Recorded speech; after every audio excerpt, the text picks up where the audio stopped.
Hello, everyone, and welcome to Grace at the Table. We are so happy to have you join us for our next installment in our panel discussion series on kingdom and culture, where we hope to take topics we encounter in our daily lives and current culture and interpret and analyze them through Scripture in light of God's kingdom. We hope that you'll join us by interacting on today's topic by texting in your comments and questions live for us to interact with. The text number is 443-499-2611 and will be on your screen if you need to reference it later. All questions are sent to us completely anonymous, so feel free to ask any question, no matter how crazy or embarrassing it may seem, because we will never know it was you. We really want these times to be as interactive and helpful as possible for those watching, so please send in any questions you might have for us to add to our discussion. We are very excited to dig into this new topic with you all, so let's get started.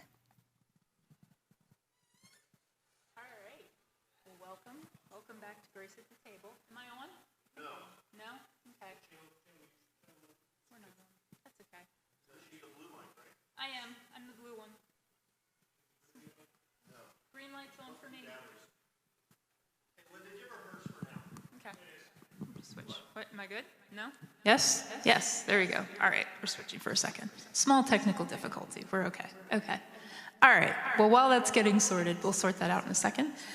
Welcome to Grace at the Table. This is how you know it's live, because we do stuff like this. And today we are going to cover the topic of grief, which is something that I'm very excited to talk about. I think there's a lot that we have that we can say about that maybe hasn't had a good context to have that conversation before. So we are joined by Rick and Greg, and today we have Linda Willie, who's over here, who's going to get a new mic, I think, in a second. She is a part of the Grief Share ministry that we have here at the church, which is broader than just at the church, if I'm correct, but it's something that we do here that she helps head up, and she's done a lot of work with that ministry, so we wanted her to join us today. So I know she can't say hello just yet, but we will work on that shortly. So while that's getting sorted, are we okay to go ahead before? Yeah? Okay. All right. We'll just wing it. And if you have something to say, I'll just hand you the mic back for now. We'll play it that way. So getting started.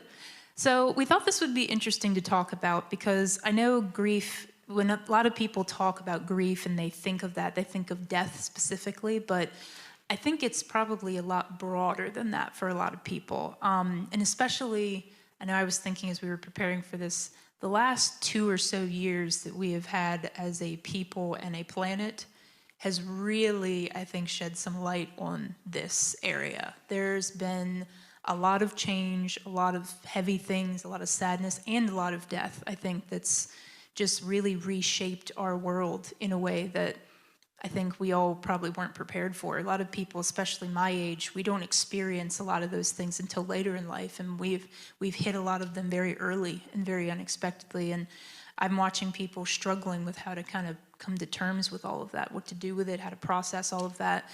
And it's a lot. So I'm thinking this is probably a really relevant time to talk about a topic like this. So I'm excited that we're going to kind of have that conversation. I think that'll be very helpful.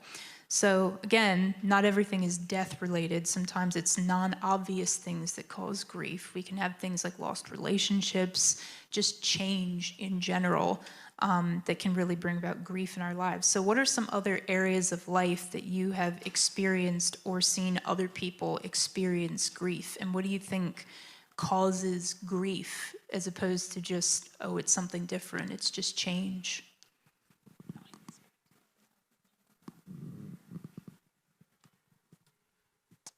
So I think of a couple verses. There's a verse in the Proverbs that says, hope deferred makes the heart sick. And I think that to the degree that you've kind of longed for, worked towards, put your dreams into, your labor, your time, your monies, or whatever, you've really built that hope for something. And then if it can't happen or won't happen, that just makes your heart sick. And I think that's speaking about grief. And but it goes on, it says, desire realized is a tree of life. So I think it's having that, something that you have dreamed about, looked forward to, labored for, invested in, taken away, or lost can be devastating in many ways. Yeah, it's losing what you've had your hope in, right? So for some, it could be a person. For some, it could be a job, could be a bank account. And grief, we can grieve because of our own sin, right? Like we're doing something that God does not want us to do, and we fall into a pit, and then we grieve about it. We grieve because of things done to us. So it's what you've put your hope in, and then it's like taken away.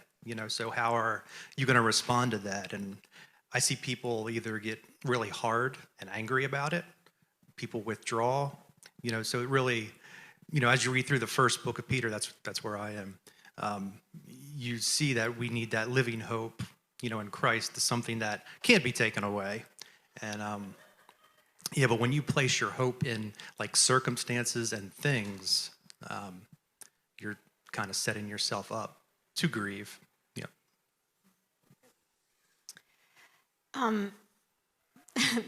They pretty much said it, but the one thing I would add pertaining particularly to Grief Share, Grief Share does focus more on grief pertaining to the death or loss of someone through death. Someone, or even we've had people come through who have lost pets because there was an emotional and a relational aspect to that. So they're grieving. So a lot of people some people have even asked, what if my loved one is terminal and I'm walking through that journey with that person? Is Grief Share appropriate? Yeah. And it's not, just because you haven't lost that person yet. And to share that in a Grief Share class, it doesn't really fit. So I would just say that because I know that's a question I've had asked, would this be appropriate? There we go. Okay, there I am. Sorry, wasn't sure if I was back. We're back. That's good. So Grief Share in particular is more for people that have already experienced a loss then, is what you're saying. Okay, that's a good clarifying point, because I'm sure that is something that a lot of people wonder. So kind of to wrap up that question, it's more than just change. Is it more of like the emotional connection, I think, that you can have, that's more like how deeply you were connected to the thing that you've lost or that's changed that really brings about the grieving? Because, I mean, we're surrounded by change all the time. Things change, they come, they go, people come in and out of your life, and I don't know that you always grieve, if that makes sense. So what is it that makes it just so particularly grievous? Because some of these things, you lose them, you can be grieving for years. It's not just like this little window that happens. You're going through this long process of working this out. But we lose stuff all the time. So is there something that makes it different beyond just our emotional connection to things? Is there more to it than that? Or is it just how real things were to us and what they meant to us in some way? I know that when I first went through Grief Share, I was also going through a separation and divorce. So as I was, as I was going through the topics that were being discussed with Grief Share, I felt like, wow, I can really relate this to my loss of a relationship in marriage. And I felt like it was a death of my relationship. And I was grieving that. But in the context of Grief Share, I really couldn't bring that into conversation because it was not a physical death. Yeah. But I would think about the loss of dreams, a future. There was a whole lot more to it too, but that was, something I had planned on for a lifetime, and it didn't work. So. Yeah, I don't know that this is a thoroughly thought through. We'll accept but it. I'll give you some scattered thoughts. Okay. I mean, I think to the degree that you have given yourself to anything or anyone, and that's valuable to you, when you lose that, you feel the loss. And so whether that's a career that you were building, sometimes you get to choose, I'm going to retire, and so you might still be sad and so forth. But I think that normally it's more painful, I think, when you still had expectations or desires that weren't fulfilled in that situation. And I think that's, the more sudden it is, I think that plays a part in it. I think the more unresolved things are, if there's unresolved pieces to that, if you feel like it wasn't your fault, or you were someone did it with an evil intention, or so I think that there's complicating additional factors that continue to play in your mind to keep it a more open wound, I guess, in some ways. So if you, again, lost, I was thinking about an athlete, who spent years preparing to get into professional sports, and they had some freak accident and they lost their ability to do that. And they've spent their whole life with this thought that that's what they were going to do and be, and the rewards and so forth, and they lost that. I think that would be an appropriate time of grieving, for something like that. That makes sense. Yeah. So another thing that makes this topic particularly relevant right now is the holidays are coming up. And I know from personal experience and listening to other people, that's a time of tradition and a lot of routine things. And often that kind of stuff and all the, warm holiday cheer feelings we're supposed to have during this time of year can really bump this area in very unique ways. Some of it may be anticipated, and some of it probably not so much expected, and it just starts happening, and it can kind of surprise you.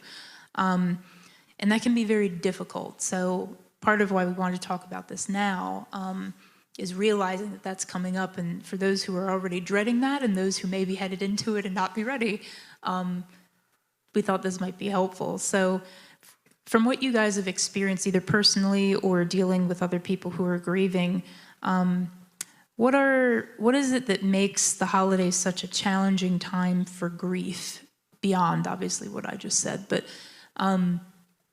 what is it about that makes that so difficult for people, that it's just hard to go through that season in particular? Like I've talked to people, and you can even hear the kind of, I just need to get through this season kind of mentality. And it's not that they maybe don't know that they're not okay. They know they're not okay now or before, but there's something about this window of, I don't know if it's the togetherness that, it brings, and maybe feeling the absence of certain people, or just, again, we're talking about change, maybe just things that have changed, and so it's not what it was. But is there more to that from what you guys have seen that makes this particularly tricky? So for me, like, Google Photos can be like my ultimate enemy, because I look at my phone each morning and it will say like 1 year ago memories, 3 years ago, 5 years ago, 7 years ago. And you're like, and I see pictures of like my grandfather, who was like a father to me, not here anymore. I see my kids like younger, that I'm thinking about like, oh my God, have I raised them well? Then you start questioning like your whole fatherhood, So for me, going into the holiday season, it's really like my grandfather not being here is really difficult for me. And I grieve that at every family event, like his presence not there. Yeah. There was just this influence that he had that just made it like everything was going to be okay. And I missed that. Yeah. And I'm preparing myself going into this holiday season. Like, I want to keep him in everyone's memories. I want to celebrate his relive tales, relive stories, but then encourage myself and others not to live in the past, because I think we can kind of romanticize the past, and then we stay there. And then, we can do the same thing with the future, like thinking, oh, it's going to be better. Yeah. Like if you can learn to live in the present, you're doing really well. So for me, that's what I'm going to appreciate this Thanksgiving and this Christmas for what it is. Celebrate the ages that my kids are at, and all the blessings that come with that. Yeah, that's good. Rick said a key word there, prepare. Something that is very helpful is to plan ahead and prepare. You're more than likely you'll end up with a lot of invitations to the regular things that you probably attended to years past, but you may not feel like you want to go. You may not want to be around people because you're not sure how emotional you'll be. You don't know what kind of triggers might cause you to get emotional and then make everybody else feel uncomfortable. So some people might decide, you know what, this first year, I think I just want to be home. And that's perfectly okay. But the key thing is to think about it and plan ahead. And that might take some help, with other people giving you ideas of what it is, what's okay. And that's the other thing. There's no right way or wrong way to walk this. The Surviving the Holidays event that we'll talk about later does help you to prepare for the holidays, anniversaries, special occasions. So, but preparing is a key word there. Yeah, that's good. Other thoughts? Or, I mean, even just what you've experienced that made it difficult for you going through different things in your personal experience, or what you've seen other people go through that made it challenging. I know Rick shared a little bit about where he knows he's probably going to have a pain point at some point out there in the future, but. Yeah, and most people in our church know, but I had lost my wife 9 months ago yesterday, and I didn't lose her. I know where she's at, so I'm excited about that for her and me. But I think that, like you said, each person kind of is processing differently. And I think for me, being okay with her going, working that through with my relationship with God was a work. And that was happening through the preparation time, for her to pass on. And so I think that a longing that continues, I wish she could be here. I wish we could do this again. I wish we could experience this again, together. That's part of, I think, what's going on in the holidays is you've had wonderful emotions and experiences, probably at least on some of your holidays or whatever. And so you're longing for something that that you can't have. And so not able, that's like an open wound. And so how people, face that is different. And so for myself, I think I worked through that ahead of time so that I was ready to let her go on to enjoy eternity with God.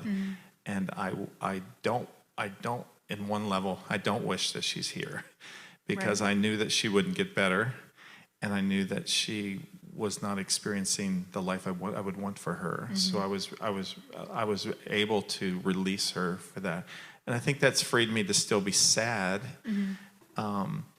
And there's a kind of a sweet sorrow to those memories now, because I long for, I love those things, and I enjoyed those things, and I appreciate those things. But I'm not thinking that's. I let go of that option that I wish she could still be here, because I let go of that a while back. So that helped me, to let that go. That's good. Other thoughts? Yes. At the family gatherings, especially Christmas and Thanksgiving, a lot of people may not want to bring up your loved one because they're afraid that it'll cause you to get emotional. So there's this, for some people, there is no conversation about their loved one. But the person who's grieving, in most cases, wants to talk about their loved one. So we really should take that responsibility, those who have lost someone, to let people know that it's okay to talk about that person, that most people want to talk about them, and it's actually part of the healing process in talking about that person and reflecting on the memories. But not everybody is like that, and you may have some people that just can't talk about that. And that's because they're still working through some areas of healing that they just haven't gotten to yet. Yeah. But there will come a time, I see it in the grief share class, there will come a time where sometimes you just can't stop them from talking. So just keep that in mind if you're at your Thanksgiving festivities. You know, you can even ask that person, is it okay that I bring up so-and-so? I don't want to get you upset, but is it okay? And they'll let you know. So there has to be that communication. We need to communicate to those to let them know how we really feel. And some of the ways is even a grief letter. People who work or people just, if you want to let people know in your family what your needs are or how you feel like you need to communicate, do it in a grief letter. Let them know what you need and how they can help you, and maybe, you know, how can we make this holiday still in honor of our loved one? Maybe bring in some new traditions, you know. So it's clearly your call.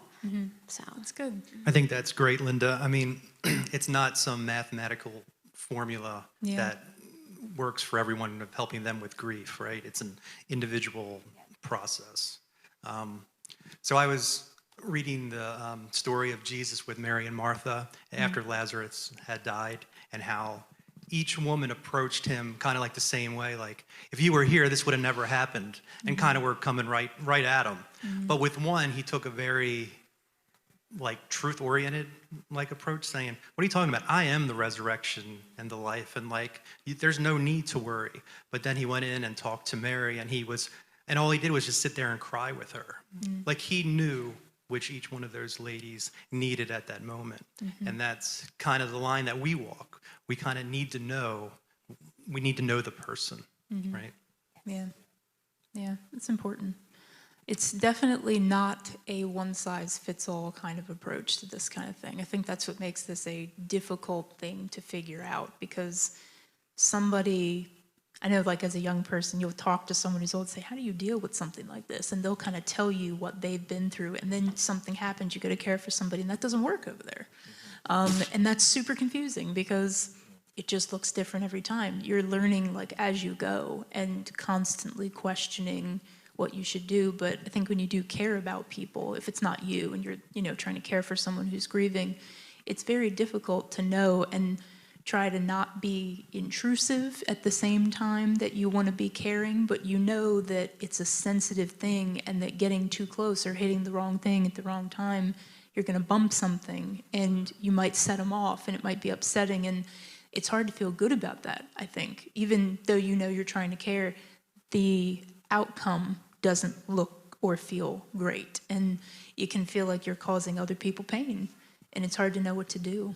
But, man. grief is very unique. And it's good to hear that you know that. You know, not everybody seems to know that there's not a one-all fix-all for grief.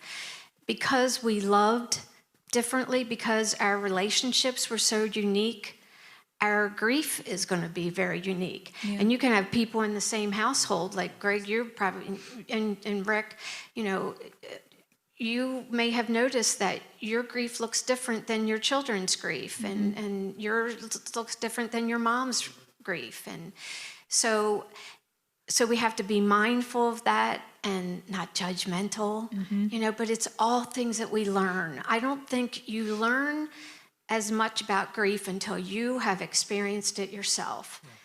And hopefully you can be teachable. And like, one thing I learned, because I said something so stupid, but I was young, but it was stupid.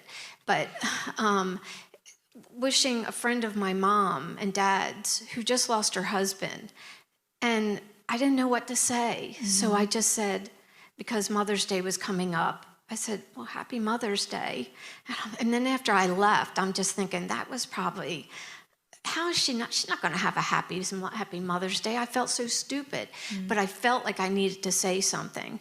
So that is just like the one main thing that people can learn is you don't need to say anything. Just putting your arm around somebody or just sitting there in silence with them, like Job's friends did with him, that's good enough. But like we said before, we need to let people know what we need when we're grieving. So, Yeah. And yeah, I was going to bring up, we just went on our annual family vacation, and I know that one was kind of glad that they weren't able to come anyway, because they knew it would be tied into a lot of feelings. But like you said, thinking of that with the question about the holidays is you don't have just one person there grieving. You have, and in my case, 7 different kids, adult children, and their grandkids. And so I had people telling me about my grandkids that are still grieving. Yeah. So when you go to a holiday together that's really has the fingerprints of that person all over it, you know, with memories tied into it, and everybody is grieving differently, you know, and you trying to figure out, do we take the lowest common denominator and not say anything, you know, or, Yeah. you know, do we see, it is a challenge because it's amplified with all those things going on simultaneously, I think. Yeah, it's very tricky. I know, like for us, when we lost my grandmother, she was living with us, and I know some people in the house, they didn't want to be alone while they went through that. And there's people like me who's like, I just want to be alone. But when you're all in the same house, not everyone's going to win, you know, in that particular arrangement. So it's tricky because you're not just navigating your own grief, but you're navigating the grief of the people who are grieving with you, who are grieving differently than you. Right. And it can, maybe in some of those, not everyone's always going to get what would be best for them to grieve too. And that's a whole nother layer of complicated grieving, because now you're sacrificing something while you're grieving so somebody else can grieve a little better than you. And I don't even know what the after effects of that decision is. I'm not even sure. But it's another layer of just complex emotions that kind of go into trying to process something.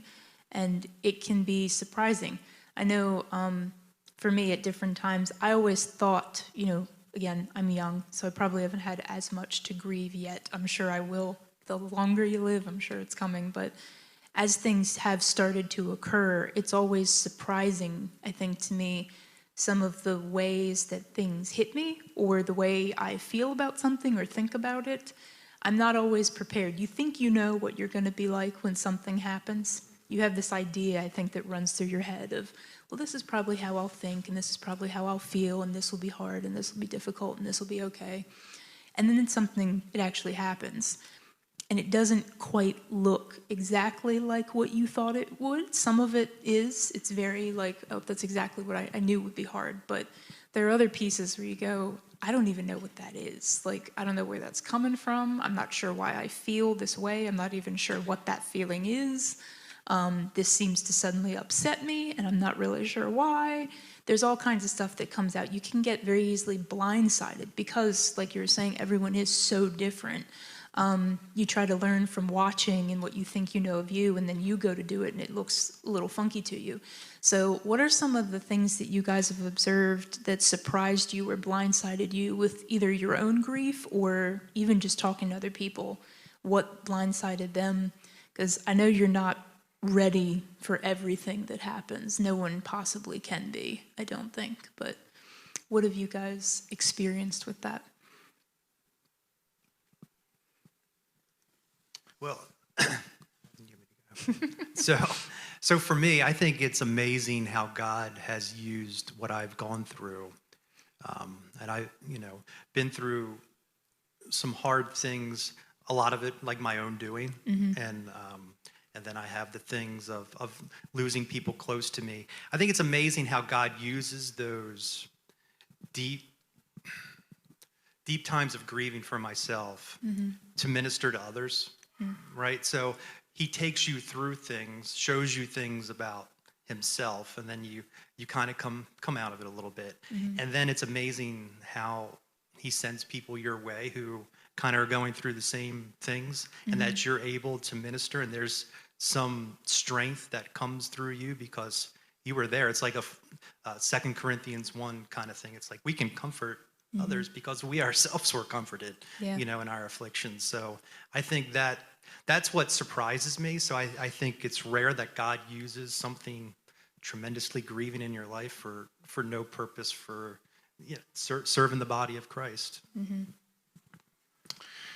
Yeah, and I hesitate to share this one, but I'm surprised how much grace I get, because I remember and I'm sure it's the prayers of others, and maybe how well I've been taught, and that I fought through some of those things early, but I just experienced a lot of grace, and so I'm surprised at that. And when people would want to comfort me early, I was feeling like I had to fake like I'm grieving more, because I thought, because if I didn't fake more, if I didn't seem more upset, I thought people would think I didn't love my wife, So I was like, and then the Lord kind of admonished me and just said, "No, you're really doing well, and that's because of me, and you need me to give me credit for that," So I was able to just say, I have my sad moments, I do, I do. And I have a sweetness to a lot of those sadnesses, but I'm, I really feel the grace of God, and I think I'm surprised how much grace I experience. But I do feel like I said, it's almost a twisted thinking, yeah, I need to act like I'm worse than I am, because I really am.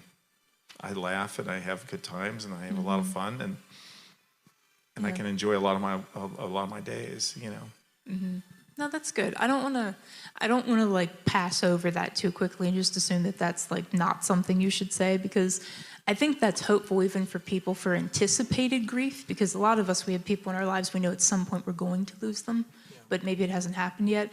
And that can feel like it's going to crush you, because you know how much that's going to impact you.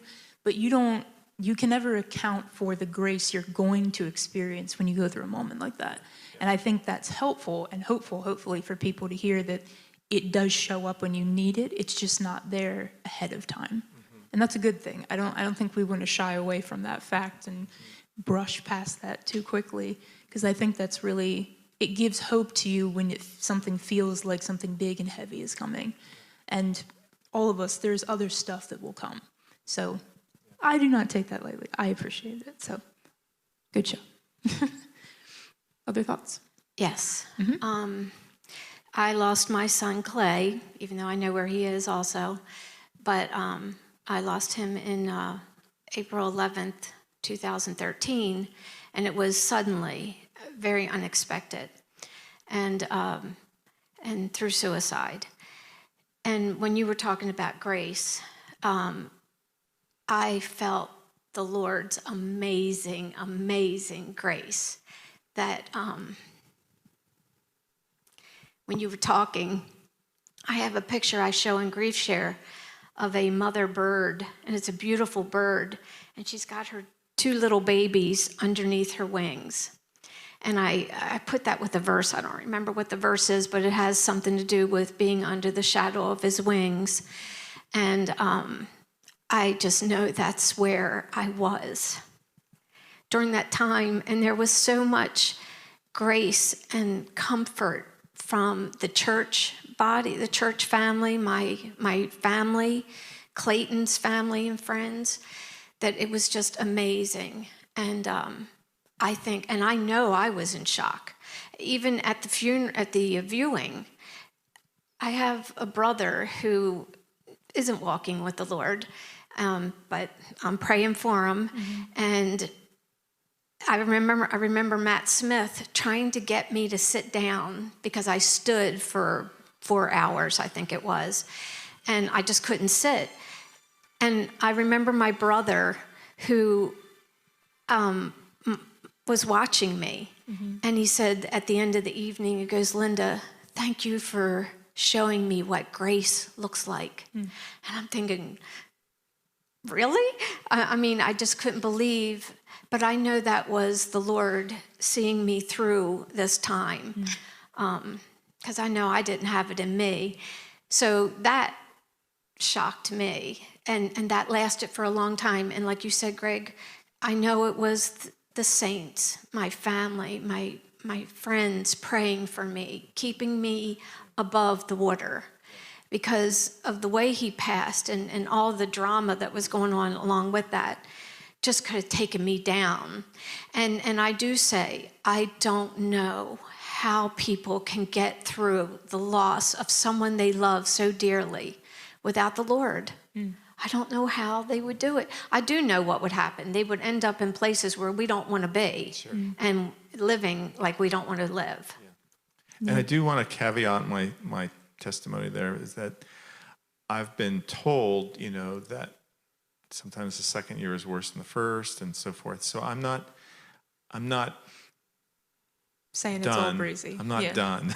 I know that there's twists and turns perhaps for me. But I'm not being, I don't want to be anxious about tomorrow because today has enough problems of its own.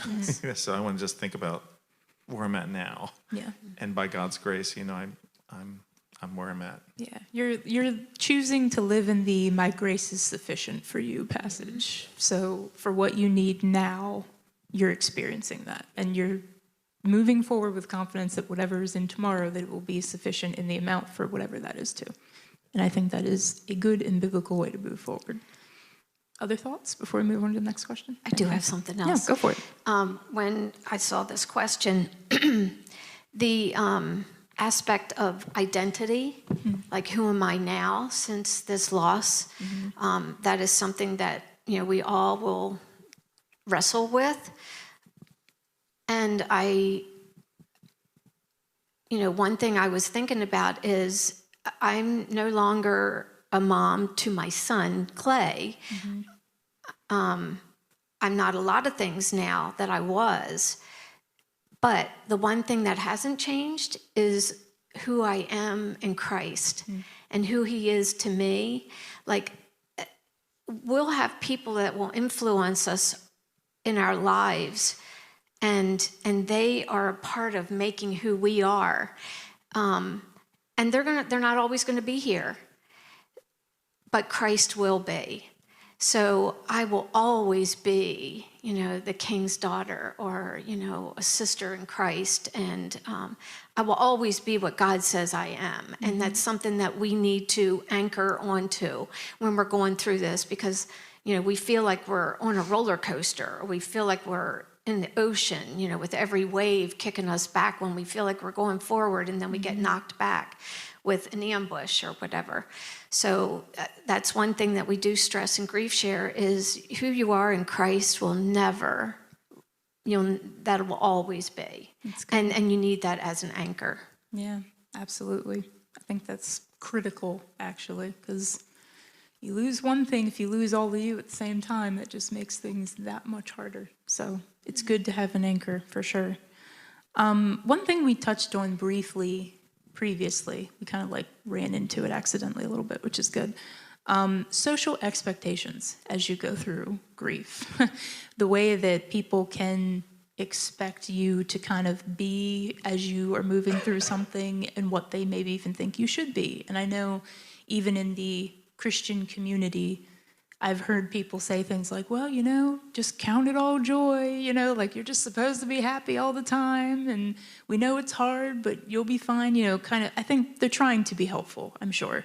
It's meant well, but there can be these assumptions of, well, you're a Christian, so you should still be happy, or you should be sad but still feel extreme joy. And a lot of people are not living in that. You don't feel that way all the time, I don't think, realistically. That makes it sound like you should just constantly have this thread of happy running through your life, and I don't know that that's actually biblical or real. So what is fair to actually expect of yourself when you're going through grief? Because if you're thinking that that is how you should feel, especially as a Christian, and you're not there, that's just creating a ton of guilt and you questioning if you're doing it wrong, if you're somehow being sinful, if there's something you're not believing or thinking right. And now you're trying to do all this other self-assessment, thinking you're not just sad and grieving, but you also feel guilty because you think you're doing that wrong and you shouldn't be doing that. And the Bible is riddled with passages that talk about loss and grief and pain and suffering, and doesn't immediately tell you to just bounce out of it. So I think we can probably all agree that that's not correct thinking. But what is fair to expect of yourself as you go through grief? just that you're going to have good days and bad days. It's going to be up and down. I mean, I think some have a mindset that they're just looking for those quick answers just to snap them out of the grief, and then they can just move on with their lives. But there's a hole there that's probably going to stay there for a while. Yeah. You know, 1 Peter talks about, you know, rejoicing and grieving almost at the same time. You know, there's a living hope we're called to, but that doesn't make it easy in the day in and day out. And I think your point of some people almost treat grieving as like, if you grieve too long, it's a sin. You know, like you're not trusting. Or too short. You Yeah, like, or for too sure. short. It's just got to be like this exact moment of time. And I think that's so wrong. Yeah. You know, I mean, you look at Jesus in the garden and just his agony. You know, I'm sure he wasn't saying, "Count it all joy, just press it into the Lord." You know, like all these really. all these things that we say to put on a brave face, but you know, doesn't true healing come from transparency and humility, keeping your eyes towards God. Yeah. And I think that's what I try to do as I minister to people, is I'm just trying to keep you oriented towards God, right? Yeah. Like, can we pray? If you can't pray, can I pray for you? You Yeah. know, and it's just, I want to keep that vertical relationship strong and open. That's good. Other thoughts? Should you expect anything of yourself in grief? Maybe that's the real question here. I don't Should know you if I expect think about anything? that. I don't. I think emotions are so. I don't know if it's helpful to just to aim at certain emotions or not aim at emotions, because emotions just kind of come, I think. And I think that I do think crying is healthy, and I think weeping is biblical and it's loving, you know. So I think if a deep cry probably means you really love that person, and so there's nothing bad about that. So I don't think. Maybe I've cried enough in public that I feel okay with crying, you know, and maybe that's something you have to learn somewhat, you know, that it's good and it's helpful and it's healthy to cry, and sometimes you can't. It's not convenient, you know, and so forth. So I just think you need to extend. I think it's helpful to extend the grace to yourself that you would have extended to somebody else. And so if you feel like crying, it's okay to cry. You know, you wouldn't stop somebody from crying, I hope, you know. I hope not. Anyway, so I think it's hard. I do think that there's joy in my life, and I think that's a fruit of the Spirit. So sometimes I think that I wouldn't anticipate I'd have no joy. Happiness tends to be more circumstantial. Maybe that's a good distinction to make for Yeah, people but I where they think- get lost in that. I think I've shared this before, but you know, the Lord gave me a promise before Wendy passed, and it was at the end of Psalm 23. Surely goodness and mercy will follow me all the days of my life. And I stopped at that part. I mean, and I'll dwell in the house of the Lord forever, but surely goodness and mercy will follow me all the days of my life. I hold on to that, and I anticipate it, and I find that God's met me there, and so there's that in my life still. Yeah, and in spite of the fact that there's also a hole there, you know, that nobody else can meet. Nobody Yeah. else can melt that. God's got to be able to carry me for that. Yeah.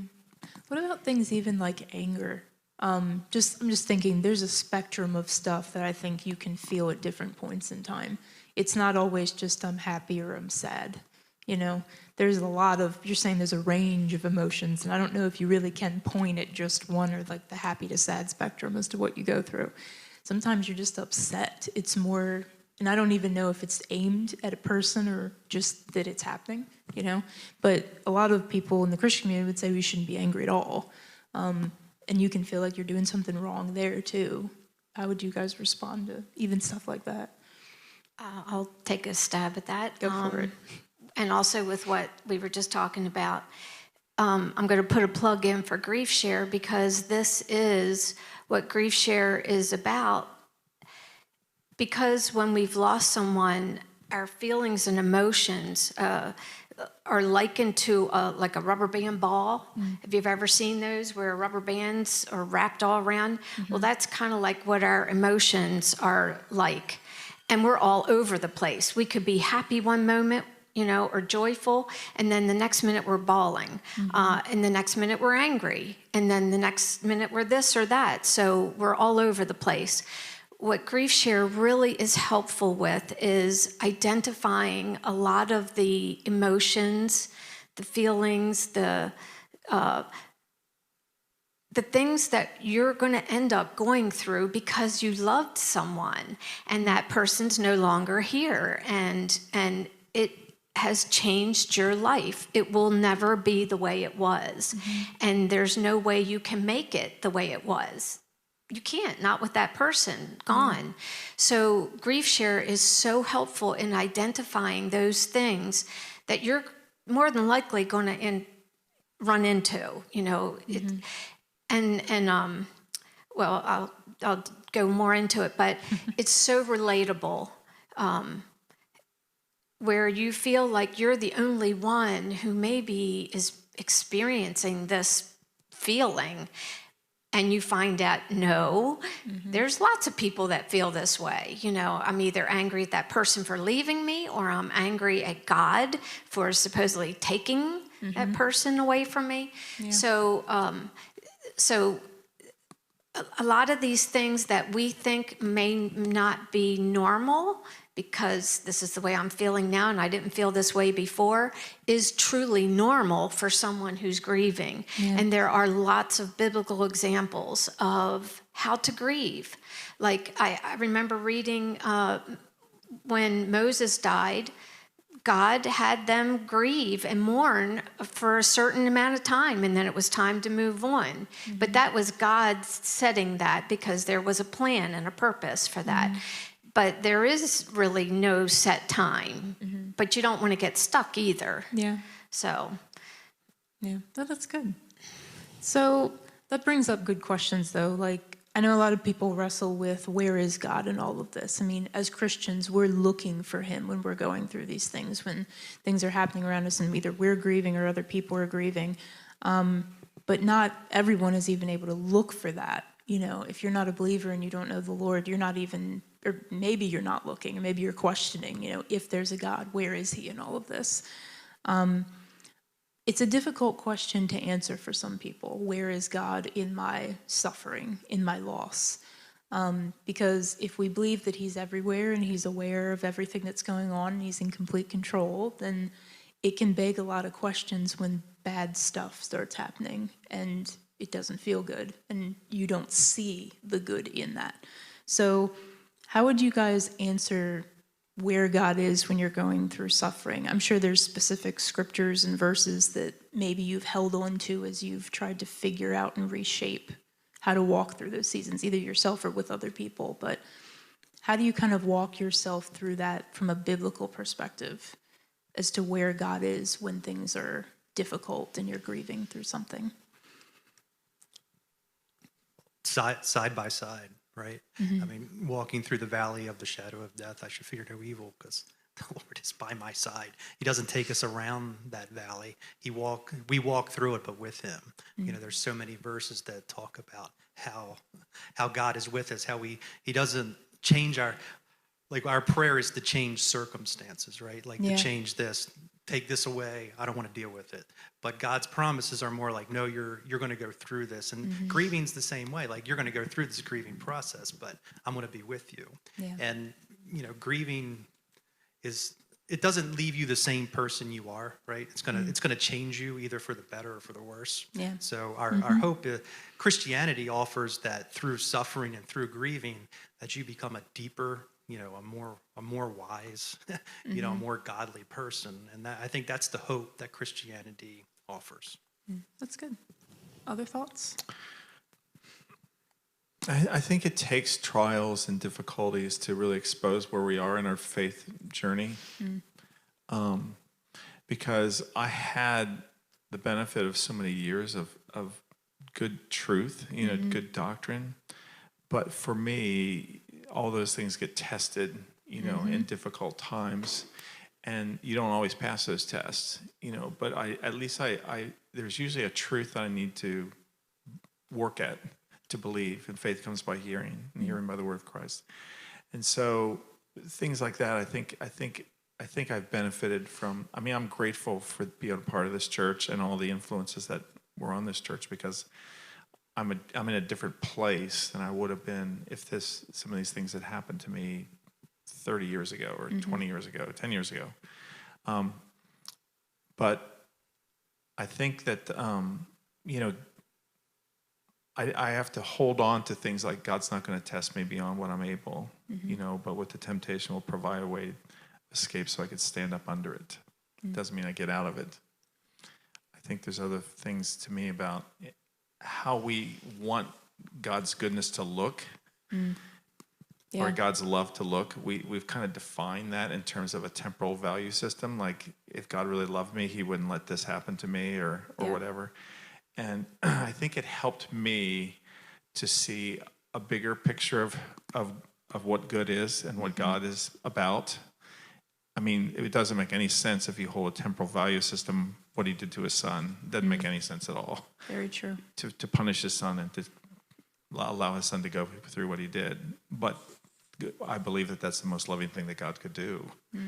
But I wouldn't see that naturally. So I think how I think about goodness and mercies and kindness of God, I think I have to go back and look scripturally, like, what does that really look like? Yeah, that's good. Because even if you were on site for that whole process, it probably wouldn't have made sense to you then either while you were going through it. Looking at that, it probably didn't look good. Yeah. I would imagine that didn't look or feel good to just about anybody. Yeah. But we have the benefit of being able to look at that from a different lens and see what was really going on and see that there was real goodness there, even though it didn't look good. So that's a good point. Other thoughts? Where God was in my loss, I was wondering at first, I know God is sovereign and I believe it. But I knew, I entertained the question, not much, but I did wonder why God wouldn't have stopped what happened. What would the purpose have been? Was God with Clay when this happened? So I had to wrestle with some things, and it was challenging to what I believed the scriptures said. And that's what I see for a lot of us. This is a time where we have to wrestle with what we believe. Yeah. And it can be challenging. But I'm thankful, like what Greg said, for the teachings I've received, the counsel that I got after Clay's death, because there was a lot that was involved with his passing that I needed to wrestle with. And I saw God in that all the time. And I believe he was there. I know he was there to teach me through this loss, things that I would have never probably learned if I hadn't gone through what I did. And not that, he would cause these things to happen just so I can learn a lesson, but I believe, because of the examples in the Word even, that he's a good God, and he is a God that has plans and purposes for good. So I had to, it's been 8 years, and I can honestly say that I have finally let go of some things that I felt like I had a right to hold on to. But God showed me, finally, my dad always said I had a hard head, and I've seen the hardness of my heart and my head in not wanting to accept certain things. Yeah. Sorry. That's okay. I just smacked my lips. Sorry. So anyway, he's revealed himself in an amazing way, in ways I would have never dreamed of. And,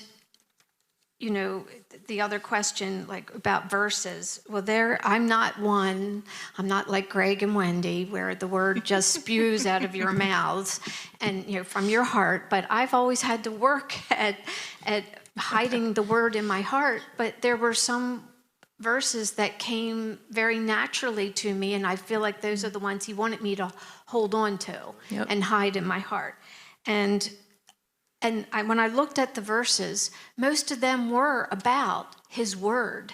So I just felt like that's one thing that most of us would benefit from, is just holding on to and believing in his word and what he says, because he is faithful, so his words become so precious to me. Yeah. I may not know it by heart, all of it, but there's certain things certain words that he's just had me to hold on to let me know that he is present. Mm-hmm. Yeah. Yeah, and I don't know all those verses. That's okay. But I love the thought that someone said, about whether you're just brainwashed, and I am. I wash my brain all the time with the truth. I need to hear what's true, because I'm holding on to lies and doubts, and faith comes from hearing by the word of Christ. So it is a choice to keep washing your brain with what God says, because that's where you're going to find hope. If you go other places for your hope, you're on faulty ground. You're on shifting sand.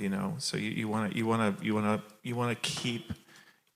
Right now, I'm probably in the Word more now than I've ever been in my life in terms of time in the Word, and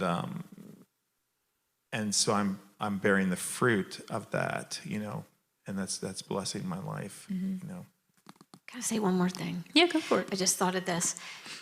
So with what we experienced with Clay's loss, my dad also at the time had lung cancer. And the Lord actually extended his life 4.5 years more than what the doctors expected. But in that time, I feel like the Lord used the loss of my niece years ago, who was the youngest in the family, and then the loss of Clay, to really share my faith in what I believed about God to my dad. And so I know the Lord was in that relationship as he was preparing my dad for eternity. And I have assurance of where he is because of my experience with some losses I've had in the past. So that's good. So from all of this experience, this is an experiential question for what you've experienced and also observing in what you've walked through with other people. What have you found helpful and not helpful? Because we've touched on a couple different things. We've talked about scripture. We've talked about asking questions, being there and being supportive. But what are some things, other things that would be helpful for someone who's going through that? Just general things. As we said, everyone's a little bit of a different case. So there is no this is the perfect formula of what you need to go do. But there are some general maybe thought processes, ways of thinking, and principles that maybe we could apply, that we could say, these are some good ways to move forward and try to be there for people. And maybe some things that we could pretty clearly say, we've seen this and this is not a good, helpful thing to do. You may think it is, but please don't do that. What are some of those things in your guys' experience? So what's not been helpful? So I think like lots of content, content dumpers, meaning like lots of truth all at once. You're quoting 50 Bible passages to someone, all of theology about God, all in one sitting, when really the person just needs you to put your arms around them and pray for them. I know when I've gone through loss, that's what meant the most to me. Right? You need truth, but you need it in doses, right? Not everything kind of like all at once. So I think like just dumping content on people and true things, wonderful things, but the person's not ready for it. Helpful things, I think you said it, is just keep showing up, right? Like I think people get a lot of support when like tragedy first happens. Like people are all around them. I'm there for you, but then 2 or 3 weeks later, there's no one. That's no one right. there. So just to be consistent and just keep showing up, right? and not necessarily even asking what the person needs, just go ahead and do some stuff for them, because I don't even know if people know what they need when they go through hard things. Yeah, for you sure. know? So I think that could be something. Or even just checking in. I Yeah. mean, maybe it doesn't have to be specifically on the grief, Yeah. but just seeing how they're doing. Because Yep. it is fascinating how when it's not your grief, there's a wave of it and it comes and it goes and you kind of move on at some point. But often that other person, they're living they're in still that. there. They're still rocking. Yeah. And it can be great to have all that care up front, but then it can also feel really, really lonely to have all of that just quickly recede like an ocean wave and you'd be sitting there by yourself dealing with everything that you were dealing with before and feel like people forgot about you. So that's good. Other thoughts? I created I think that was good that, you said not a lot of Bible verses, not a lot of doctrine and stuff like that at that time. But I listened to a lot of worship music, and I found favorite songs like this one. This is the one that either ministers to me or gets at that painful place, and it's they're trying to surrender or whatever. And I just created little playlists with those songs, and I just let those things keep going and keep working on me. And so to me, a lot of the ministry time was probably listening to music and worship music, and especially finding songs that I thought either gave me hope or helped me to believe truth. Or so it was just, again, I was taking some truth that were just over and over and over again. That was real helpful. That was helpful to me also. I created a playlist too, and I still listen to it periodically. One of the things that Grief Share will kind of warn you about is, you're not on everybody else's timeline. Your grief, you'll know what you need. As long as you're not doing anything that's harmful to yourself, it would be helpful to have somebody interject, But it's okay to go through grief in the time that you want and the way that you want. Like some people will think they're being helpful if they say, how about if we go through your loved one's things and we'll get that taken care of for you, Have you given that any thought? What do you want to do with this? What do you want to do with that? Let that person who's grieving tell you when they're ready. And what we tell them in Grief Share is, these people who may come to you and say, you need to be further on in your grief, or you need to take care of this or that. They don't mean to sound the way it comes across. They don't mean it. They're just kind of wanting that old person to come back. They want the old you, and they don't like seeing you hurting. And so they'll think what they're suggesting is helpful when in fact it's not really. So we have to tell them, I know you mean I know you mean good. I know you're trying to be helpful, but this isn't helpful. But I know where I can go for help, when I'm ready. So, and be prepared if people don't always understand, I guess, or receive that well, because I guess not everyone's going to, and that can be hard, but yes. still. And our response might not be good. Yeah. If someone says, I really do think it's time that you go through your wife's things, you've been going through this a little too long now. Well, that could trigger something in you, unexpected. And so your response might be sinful. So we let them know that, okay, my response was sinful. I can be forgiven for that, but we also want to let you know where the other person's coming from too. They don't mean to upset you. They don't mean to, be on a timeline. They just think they do. They think they know what's right for you, but they don't. So we have to let them know, please let me go through this myself. Unless I'm hurting myself or someone else, you can intervene, but let me go through this. And we tell them that is perfectly okay. Yeah. We have to extend grace to those that we think, they're really trying to help us.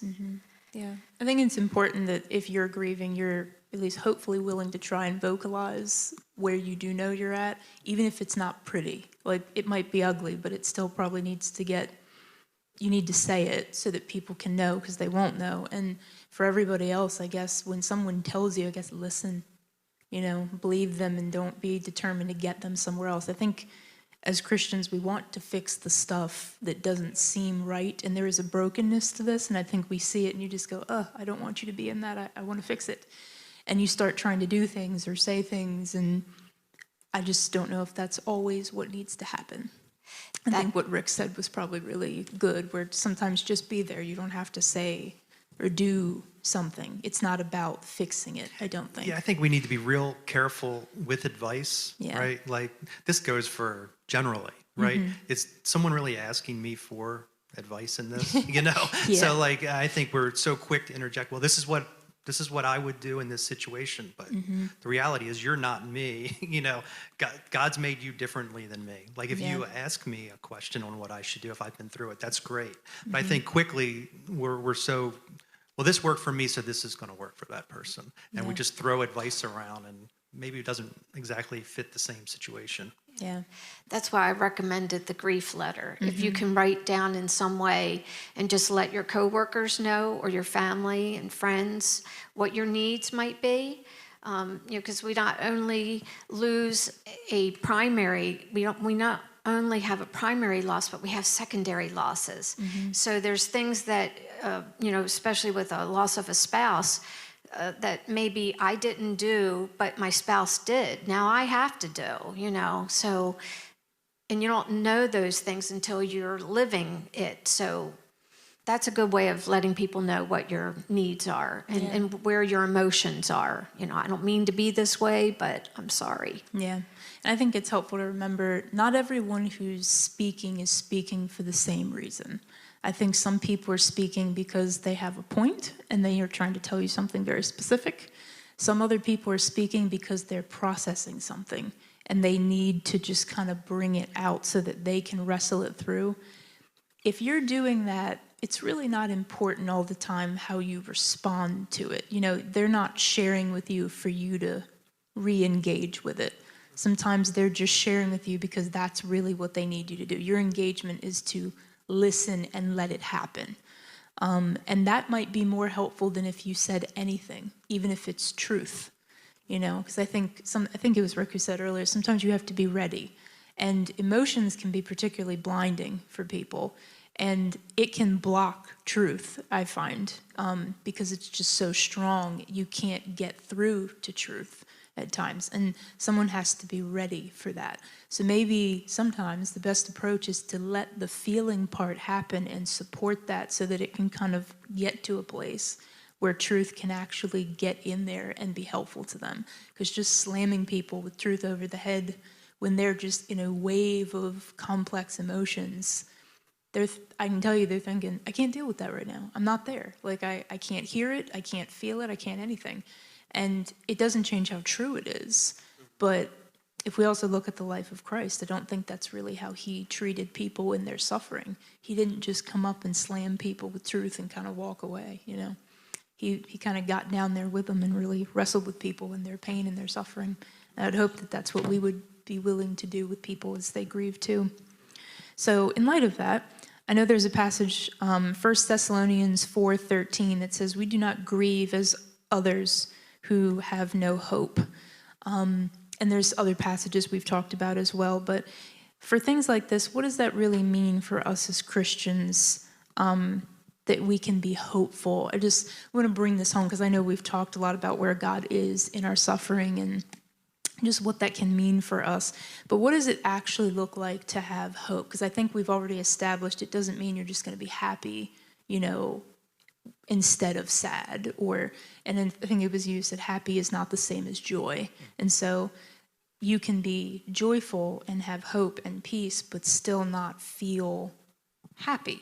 So can we unpack that a little bit if we can? What does that actually mean? Because our culture really, I don't think they understand this. This is something that doesn't make sense to a world that doesn't have Christ in it. Yeah, I think when we talk about eternity, future, that's where you really see that word hope directed a lot, our eternal hope, and when I think about God being a God of hope, that's something that's still before me, And I think I've shared this before, but Wendy's, months before she had passed, I asked her, I said, are you happy? And she said, yes. And I said, how is that possible? How can you be happy? And she said, I haven't lost anything. And I think that's because her hope was not in her condition, her prognosis, or treatments, or even her ability to do things. I think she had transferred her hope to something beyond this life. And I think that itself gave me a lot of peace. I mean, knowing that that's where she was, even in her cancer, even in all the treatments, even in difficult times. So for me, when Jesus says, I am the resurrection and the life, he believes in me, even if he dies, yet shall he live. That's my hope. She's not dead. She's asleep. She's more alive now than I am. When I see Wendy, she'll be more Wendy than I've ever seen her. So I think that takes away the sting. It takes away the really, really, really painful part of it, because I believe that she's in glory and she's happy and has peace, and I know I'm going to see her. So I still grieve, but I grieve with hope. Yeah, that's good. I think the hope, it's two things, I think, when I think about it. It's knowing how temporal everything is that makes all of this, it doesn't make the suffering go away, but I think it makes it look short, I think, in light of eternity, which I think is sort of what you're saying. But also hope in who God is, that we've seen what kind of God we're dealing with, that we still have that here, even in all the chaos. Like, if that doesn't change and you can't lose that, I think you have something, you have the anchor that somebody was talking about. I don't remember who said it, but you need something, I think, when you're rocking through all this stuff, you need something to hang on to. Yeah, go ahead. Gosh, you both just unpacked so much stuff just now. Wait a minute. What I've noticed is I am very thankful for what I've believed about God and his character and his plan for eternity. But what is sad is when I see people come, especially to Grief Share, who don't have that hope, who don't have that foundation.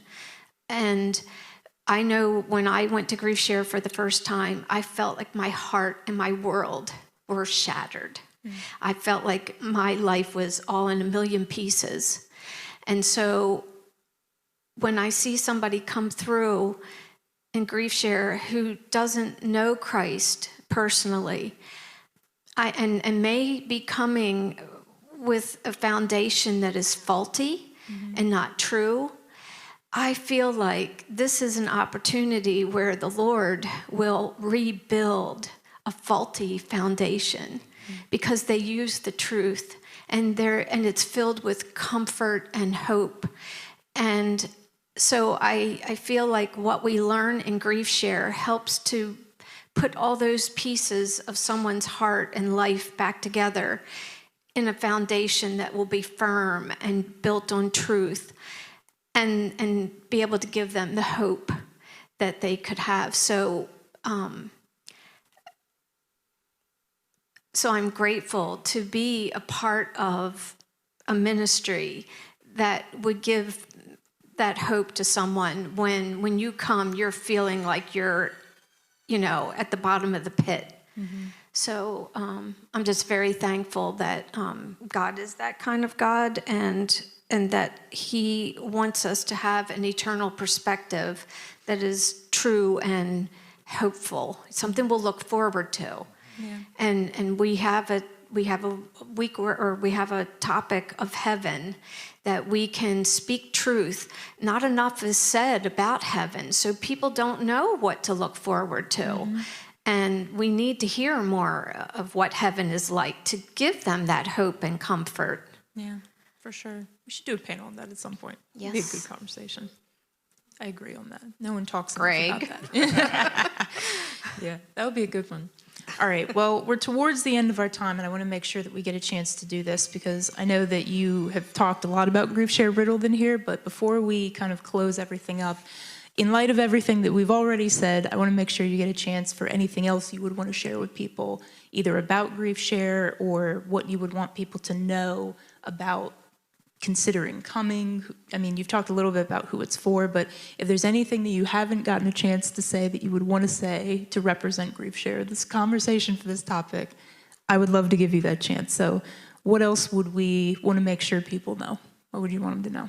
Okay, well, one of the main reasons why I even ended up at Grief Share, which I never heard of before, was because I wanted to know that if I was grieving right. So when I went, it's a program that offers hope and comfort and answers to a lot of questions. It's a program that uses videos that are made with real-life people that have experienced losses, plus counselors and therapists and pastors who have counseled people that have gone through this loss. And then there's a time where we break down into small group discussion. So maybe what was seen on the video we'll discuss, or maybe somebody's come with a question because they're just not sure what's going on in their head right now. So we discuss it. And then also we have a workbook that is very essential for Grief Share because it's loaded with lots of resources.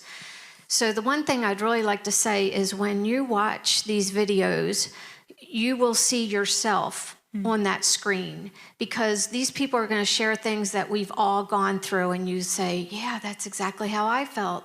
You know, so it's very relatable. And it's very neat to see how people, well, it's not neat, but this is what I see. When people come in, they're in such distress. It's like an ER. They're in such distress. But by the time we're at our 15th week where we're actually having a potluck and we've come to know each other and our loved ones, there's such healing that's already taken place in that first session. But we do recommend that you usually go through at least maybe 2 or 3 times because there's so many things that go over your head because of where you are in your walk. So I definitely recommend it. And it's even neat to hear that therapists and counselors are actually sending people to Grief Share now because we'll ask them, how did you find out about it? That's good. So it's a neat 15-week program, and it can be done on Zoom. It's a hybrid group, or we meet on Wednesdays, 7 to 9 here at the church. All right, great. Cool. Yes. I went through it, and I went through it with my mom, and it really gave us like a springboard for some deeper conversations offline. And the way like you and Reese follow up with people, I think that's what really sets you guys apart as well. I mean, So my neighbor who lost his wife last year, we got him signed up and he came, and Yes. I think the part that really blew him away was just the personal care that you and Reese give to the attendees, and how Reese will follow up with him if he misses a week or whatnot, and just like it's really like your care is very evident for the people that attend. So It's good. Yeah, I know it's blessed a lot of people. We've had a lot of people come through it here. I don't even know the broader spectrum of the program because I know it's in a lot of different places.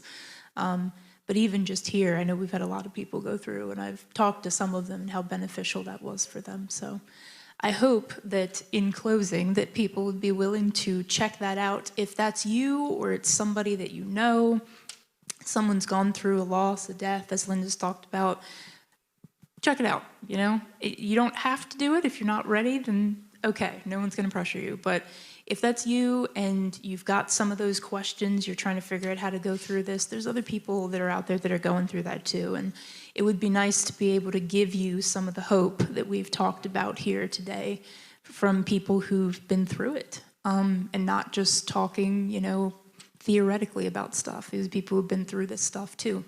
and they want to be able to share that with you and walk through it with you so that you can have some of that too. And there's a particular one directed toward the holidays, right? Yes. And what's the date for that? That is going to be November 14th at Mountain Christian Church in Joppa, 1:30 to 4 o'clock. And you have to register online, and I think they're going to put it up on the screen, the link to register. And that is Surviving the Holidays. And you will be given a book, little booklet, you know, as we journey or if we go hiking, you know, you want to know where you're going and you want to be prepared. Well, that's what this this particular event will do. It will help you to prepare for especially those first holidays where you might not know what to expect. Okay. Is that a one-time event? Or Yes. Is that, okay, That's so a one-time. day. Yes. Okay. Cool. All right. Well, in that case, thank you everyone for joining us today. I appreciate all the insights and thoughts, and a special thank you to Linda for coming up and working with us on the grief topic and sharing more about Grief Share, because we appreciate your expertise on such a topic.